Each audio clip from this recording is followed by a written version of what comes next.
creative cycle, and they're water. So at the end of the Taoist cycle, we have water. It begins with wood. It flows from wood feeds fire. Fire makes earth. Earth creates metal. Metal holds water. And then the cycle begins again and water becomes wood. So this water element kidney bladder channel that was yin deficient in this particular person was also really crying out for support in the home. Just so happens in the case of the water element in the Taoist system of Feng Shui, the prosperity and wealth area, as well as the career area, are the two main areas with which we associate water. So we applied a fountain in the prosperity area, and we applied some pictures of moving and flowing water coming in the career zone, which is the front door. So we used the foyer for that. And I think in that person's house, their prosperity area was in the living room. So we optimized those two areas. We placed affirmations as well. And then we also placed general and kidney bladder and yin promoting affirmations in the health area, which is in the center of the home. And so not only did these health issues resolve through these means, but this person got to up-level their work, and they are now making more money, and they enhance their career. I love that. So that's how it can all tie together. Yeah. I want to ask a question that I'm not sure you're ready for, but you are many things, and you have an expertise in many things. We've been talking about your medical intuitive-ship, if you want to call it that, and your the home. How did your shamanism that you've been trained in and taught for 20 years fit into all of this? That was the beginning of it. So when I was 18, I was in college for education, and I took, I think I was working as a nanny part-time. I nannied for a family that didn't have a TV, and the kids were sleeping and stuff like that. So I ended up reading a Lynn Andrews book, and it was about shamanism. So I took a class with the Foundation for Shamanic Studies, like a beginning shamanism class. Loved it. And I met a woman there. We journeyed for each other, and she said, "You need to meet this woman, Lori Farrell, who turned out down the line to be my medicine teacher." So then I apprenticed with my medicine teacher, who was trained in an oral tradition passed down from her teacher. And her teacher's teacher was a American Indian memory keeper in the American Southwest. So then I was trained in this oral tradition. So that's how, so shamanism was actually the foundation of all of it. That was where it all began. What a great foundation to have. And so it's evolved from that. And yes. I think it's kind of come full circle now, because shamanism is very much about community. And then you obviously have your gifts as a medical intuitive, which you work individually. But now you are doing group healing mediumship. Yes. Tell us about doing mediumship for small groups. How does that work? That was just such a natural outpicturing, because for, these 20 plus years, I talked to, archangels, different spirit guides for people, all of that. I also talked to their ancestors, and I say, like, to joke to my friends, like, I talk to dead people all the time. I mean, I really do, because I have like a lot of clients who have been with me for years. I have one, wonderful client who's worked with me for years, who I did sessions with her dad, and now he's on the other side. And and I've always talked to people who, when somebody's lost somebody, I'm an easy person to give the message to, because I do try to close it off when I'm not working, or I would be over inundated, but it still happens sometimes. And then with clients, I talk to their deceased loved ones all the time. And so I thought I thought it would be really fun to put some of those people in a small group. So it's usually 6 people, and I was guided by my own guides to do a reading that way. because the groups kind of come together synchronistically. And so what their loved ones say often applies for others. So it's been really neat to see that. And it's not that we can't talk about medical intuitive things, but that's not the focus. So it lets us kind of really go deeper into the eternal nature of love and connection. And then, really feel, see, experience, even though someone is not currently in a physical body at that time, the love, the soul family connection remains, and all of the beauty, the guidance, the life enhancement that can come out of it. I'm so glad you are doing those group sessions. I have done many things where I'm in a group, done things individually, and the beauty of our equipment that we come in with is that there's parts of our brain that will access the healing it needs from someone else's experience. And so you can actually get to an issue that you would never approach on your own that gets resolved with a group. So I love that you are doing that now. Yeah. Is there before I tell people about your website and where they can go to get more information, is there any kind of last parting words that you want to share with everyone? Gosh, that's such a good question. 20 plus years as a medical intuitive, I think what I have come to is you can do anything. And that means hard things or things that maybe are beyond your thinking. You can expand your thinking. You can expand your capacity for abundance, love, success, if you choose. And really, the more that we focus on joy, the more that we focus on that expansion, we can change our physiology. We can change whether it's the genetic cards we're dealt, the ancestral cards we're dealt. We can optimize, we can change the somatic system of the body. We can change our genes, and we can choose to keep evolving through things and live a really beautiful, joyful life that may or may not look exactly how we thought. But I think the big message of that is you actually have the power to do that. So don't go outside of yourself. Absolutely, resources help, but don't think that an external authority figure is going to fix you, because you actually are the best person to fix or optimize yourself. We've got great tools for it. This is what we teach. And whether it's the innate or whether it's our spirit guides or anything. It's like when we were tuning into the house, you're really tuning into yourself and what it says about the house. That's is the way it works for me anyway. I think I love how you expressed that the authority is within ourselves. And these things are all tools for us to get mastery of working with ourselves and changing our beliefs, changing our perceptions, learning more wisdom and ways of how we can do things better. I want to tell people about your website, which is amyleemccree.com. And those who are watching you for a second time are already familiar. I had great feedback from people that have had sessions with you. So they love you as much as what we do.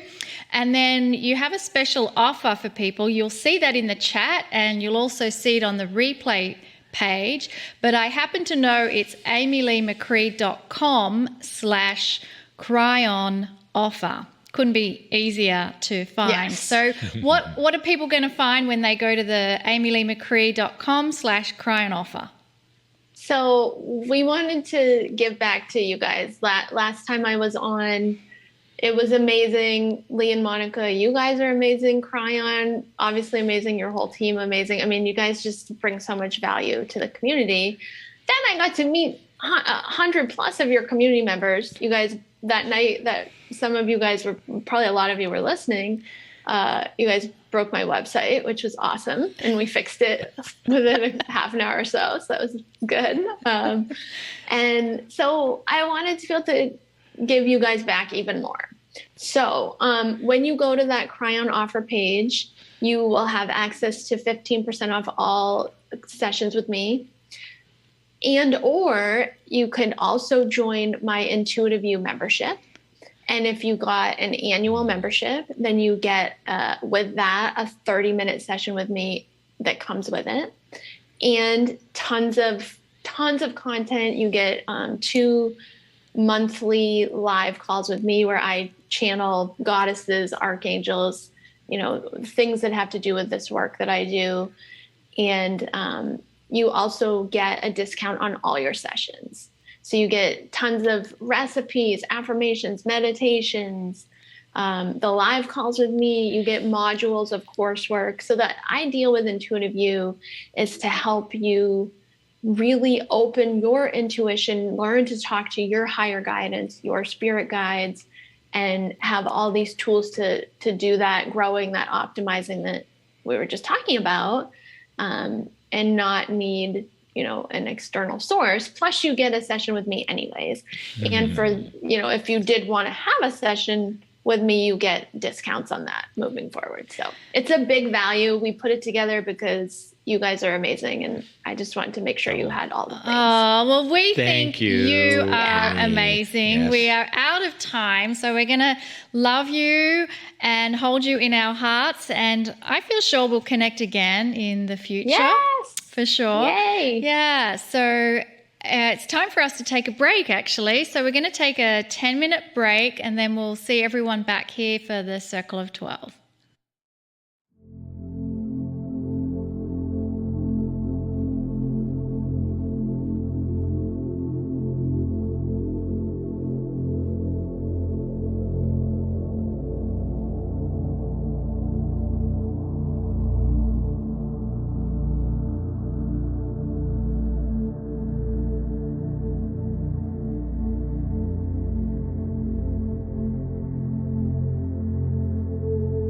It with love. Or you're going to look backwards and say, I knew they were wrong. You look backwards in anger and say, well, I'm glad we got through that. You're going to be in it for a while, let me tell you. It hasn't reached its climax yet, and it will, and you'll know when it does. Meanwhile, you have a wonderful set of opportunities. Now, for those who are listening and perhaps visualizing and perhaps even seeing this in the future, and this is now old news, you're going to have something too. You'll always have something to test you into whether you're going to use your mastery and your light or you're not. Dear ones, the more light workers are able to do this, the faster the consciousness of this planet will raise to the point where you don't have to practice anymore. It's just automatic. That you will look for kindness in others as the litmus test to see if you want to put them in office, perhaps. Or you want to employ them, perhaps. Or you want to be your partner, perhaps, in anything. You will look for mastery and kindness and maturity. And it won't matter what they believe. There'll always be a diversion from what you think you believe to somebody else. A discrepancy, perhaps, in your perception and their perception. There'll always be that. That's human nature. It's how you treat it. It's where mastery starts to come in. How you doing? These are the testing times, dear ones. This is where a light worker shows they're a light worker. These are the times for more compassion, kindness, and love than in the last 8 years, in the last 7 years, in the last 6 years. This is the time. How you doing? I am crying in love with all of you. And so it is. And just take a few soft breaths as we make that transition from the energies of Kryon, bringing your awareness back into your body, and just place your attention onto the energy within your feet. Feel that strong connection with the energy of the earth. And as you become more grounded, more present in your body. I invite you to open your eyes if you've had them closed. And we're going to move into the next part of our program, and I am beyond excited because we have a guest who has a deep connection to our beautiful Earth, Mother Gaia. Her name is Mayela Almasan, and she's on a live feed with us in Ireland. So I want to make sure Mayela is there. Mayela, are you there? Hola, hola. Yes, I'm here. Wonderful, beautiful. We are so delighted to have you joining us, and we want to tell everyone about your story. And she has a good story. Mayela Almazan is Mexican by birth. She has a PhD in psycholinguistics and neurolinguistics from the University of Essex in the UK.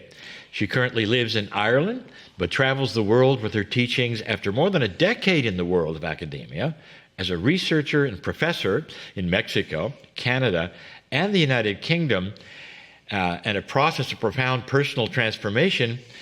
Mayela began her journey from the intellect to the heart, we love that, and intuition, we love that, and founded Yo Soy Gaia. Yo Soy Gaia. Yo soy Gaia. That is translated in English from Spanish as meaning I am Gaia. Beautiful. And it is a reminder of the fact that we are an incarnation of Gaia on earth, not just her children, and we are in heaven, made in the image of the cosmic mother. So in this vein, Mayela has been promoting women's health from first menstruation to post-menopause.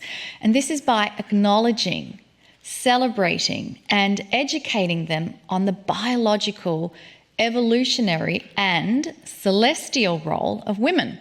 And it's expressed through our physical, mental, emotional, and cosmic bodies. Mayela is an energy healer, transpersonal coach, and the channeler of Lumo. Now, Lumo is a Pleiadian crystal that first shared uplifting and loving messages with her 8 years ago. We're going to want to know about that one. Welcome to our show, Mayela. Thank you. Thank you both. I'm so excited to be here. I think one of the first questions we want to ask is, first of all, how did all of this happen to you, especially moving from academia to heart and intuition? And then, of course, tell us about Lumo. Moving from the intellect to the heart was a journey that happened because I felt, whilst I was very successful as an academic, I was presenting in the most famous seminars and research conferences in the world with relation to the topic that I researched. There was an emptiness inside. And as I went through my own changing in process, my own developmental process, I realized that the intellect is only one wonderful part of us as humans. And there's a whole another world that when you open your heart, your intuition blooms. And this happened as a result of my process. And I started sharing because I thought it was too good to keep to myself. And whoever wanted to hear was very happy to share what was working for me. And luckily, I found that other women resonated with this. And this is how it started. Wow. And I love that you have connected with a Pleiadian crystal Lumo. I would love to hear more about how this connection began and how you experience it. Yes, Lumo came first to me through the use of a pendulum. I was using a wooden pendulum to work out some questions I had. And all of a sudden, I felt there was a message in this pendulum. I was actually using the pendulum in my crystals that I was working with at the time. And I was trying to work out whether some were good for what I wanted to do with them or not, whether they were willing to do this task or not, so to speak. And all of a sudden, Lumo came in my head, in my heart, and there was something like an emotion that vibrated all over, but I could feel it particularly in my bones somehow. And then as an academic, I started thinking, my bones are made of minerals. Maybe this is something to do with the crystal. And I went back to the bunch and asking each of these crystals, are you Lumo? Are you Lumo? And they all said yes. They all said, yes, I'm Lumo. So I came to the conclusion that all crystals were Lumo. Then I started asking my bones, are you Lumo? Because the bone connection came somehow. And they also replied, yes, we are Lumo. So it came to me eventually that Lumo is any mineral, any crystal that is in our bodies or outside our bodies. And that's how it all started. So from pendulum to bones to crystal to everywhere, Lumo is everywhere. And how is it that we can get in touch with Lumo? I think anybody can get in touch with Lumo because Lumo is in any mineral. When you look seriously at the components that create a human body, we see that there's so much of it that is present in the cosmic matter that is inevitable, that every human being, every person, every animal, every plant on Earth has a component where we share the connection with Lumo. With crystals, with minerals, with the beginning of creation, and of course with the great mother, the cosmic mother, made of dust of the stars. Oh, I love that we actually talked about in your bio something I haven't heard other people use, and you talked about the evolution for women with biological, physical, emotional, but you mentioned cosmic bodies. I love that. I want to hear more about your experience of the women's body and cosmic bodies. I think that we, the way I understand it, we, as Kryon tells us, we are multidimensional beings. And we usually start with the body. We need to become very aware. My initial practices were very body-led, very embodied. But as I went through my life and my own process, I started to get in touch with other parts of what it makes me be who I am in this particular vehicle at this time. We evolve to become better versions of ourselves, a more richer versions of ourselves as part of the whole cosmos and the oneness that Kryon also talks about. For me, the travel from the bones in the body to the minerals takes us very, very easily to how we are cosmic beings, physically and energetically, for sure. Tell us about a little bit about what you teach and what happens there and what comes out of that. In my workshops, women arrive with different stories. Some of them have issues of self-acceptance. It's really hard in many mother women. A common question or comment I get is, I don't know what it's like to be a woman. I don't know what that means. And sometimes at the root of this is a very deep rejection of their physical selves, of our cycles, of our cyclic nature. And all of the cycle throughout life, not just the cyclic nature as in hormonal nature, it's the cyclic life throughout our lives.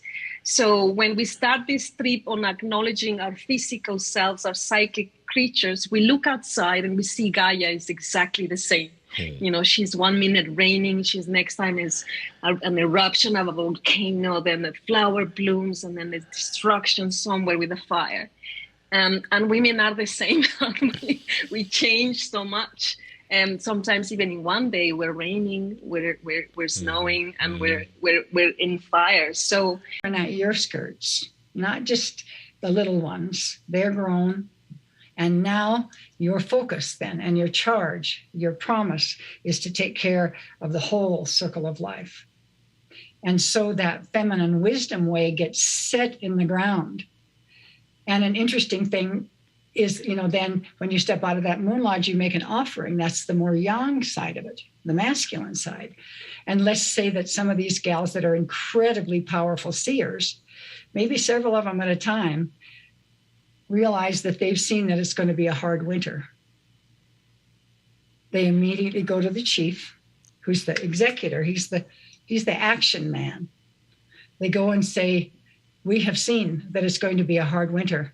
It's time to prepare. And he said, you bet it is. And begins to prepare his people, even in the summertime, prepare them for that hard winter. So the seeing is so powerful. And in a way, that's kind of that's what's missing out of our government. Dee was mentioning earlier that Kryon invited the UN to have an Indigenous council, a wisdom council. And that's what's so missing in government. We've got the money man and the judges and lawyers, but on the other side, there was always a sage. And so that sage energy is what's there. And do you know that when they were forming the Constitution, they modeled it after the Iroquois. And the Iroquois had 2 houses of government. And one of them, the Senate, was the grandmothers. The wisdom women comprised the Senate.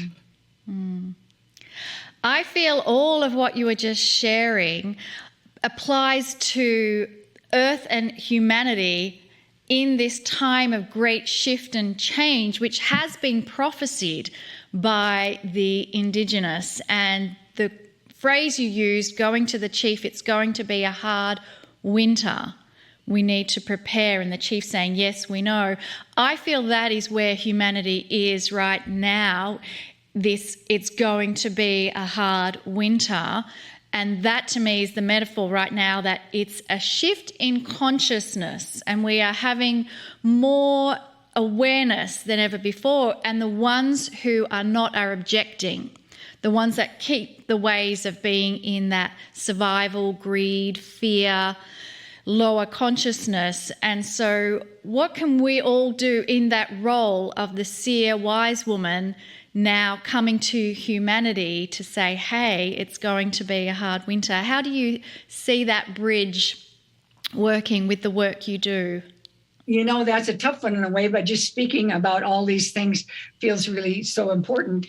And just the ability to see what's coming and to talk about it and share about it and ask to be prepared. And, we're right down to the nitty gritty here. We're down to the hour. My elders say that we don't have much more than 20 years until we are asked to leave the earth. It's like take a time out and leave the earth because we're being destructive. So it's interesting to speak about these things, because when a train's coming, it's like kind of bad news to say, hey, I think you'd be dead in a couple of minutes if you don't get off the track. And it's the thing we need to do is to say, wake up, wake up, wake up. And here's the thing. You were talking about people in a survival mode, and I understand that we are that in a way. But what you got to get is that survival is about getting back in tune with the earth and in harmony with things and renewing and nurturing and regenerating the life that is on the tree that you stand on top of. You knock the bottom out of that and it's gone for you.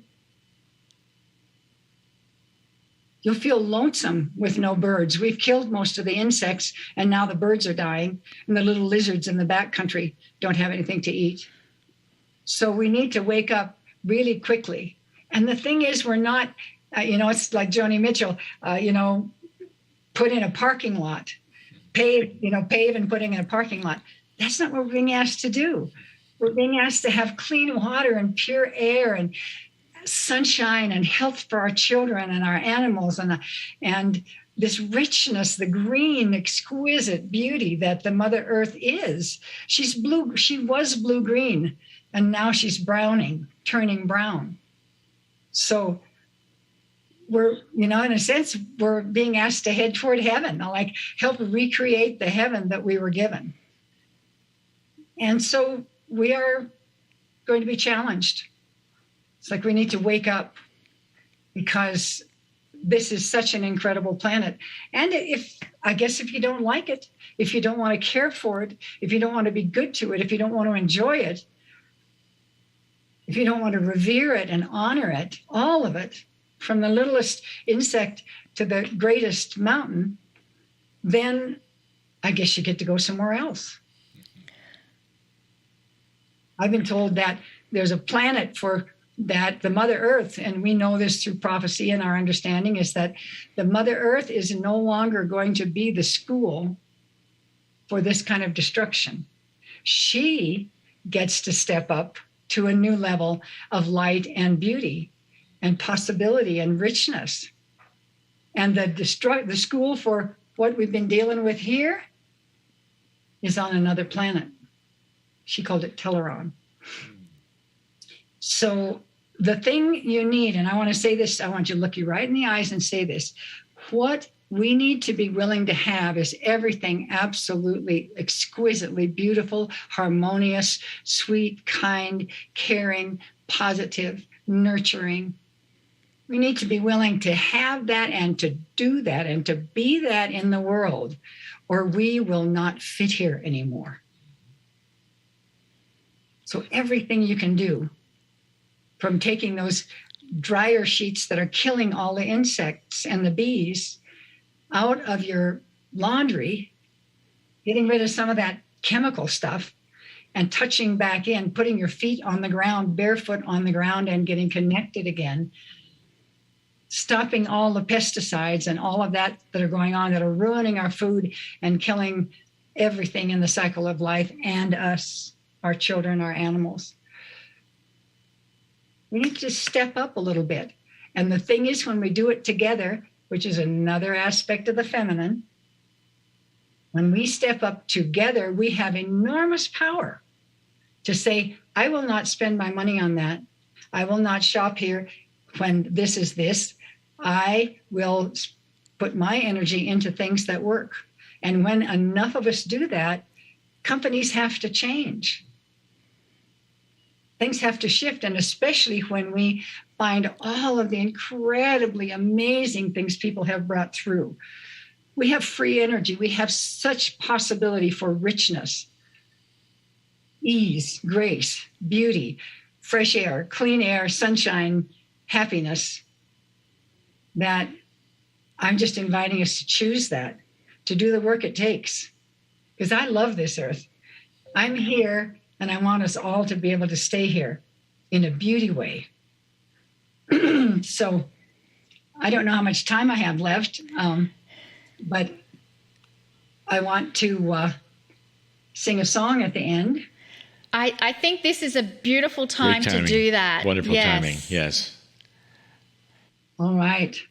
Well, I'm just really thrilled to be connecting with you, connecting with all of you, Lee and Monica and everyone, because that's what's happening and that's what works, is to put this energy together and to work together. So I'd love to share with you all the things that I'm offering in the world, especially some powerful things for women right now. And I want to sing this song for you. That's a song that came down from the grandmothers of this continent. And so I guess they call it a women's healing song. And so just close your eyes, let yourself drift into that feminine space a little bit. That place you kind of drop off into when you're with Kryon, and that kind of quieter place. And just sense that I'm putting my hand on your heart. And through me, from the grandmothers and the ancestors who love you and who love this earth, this song comes. Na be hai, na be hai, na be hai, na be hae. Hele kahe lang ku. Hele kahe lang ku. Na be no.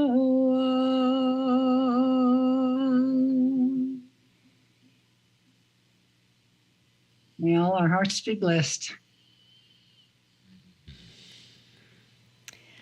Thank you, dearest Brooke great. Medicine Eagle. We truly do have blessed hearts right now in this moment. And what I want to do is invite everyone to continue carrying that energy that you just received into the break that we are going to take. We are out of time with Brooke, but carry that energy with you. And don't forget to go to medicineeagle.com and you'll hear more about her and see many things that she has. Such wisdom and a wonderful end to this interview. So great to have you, Brooke. Thank you so much. Love you all. All right.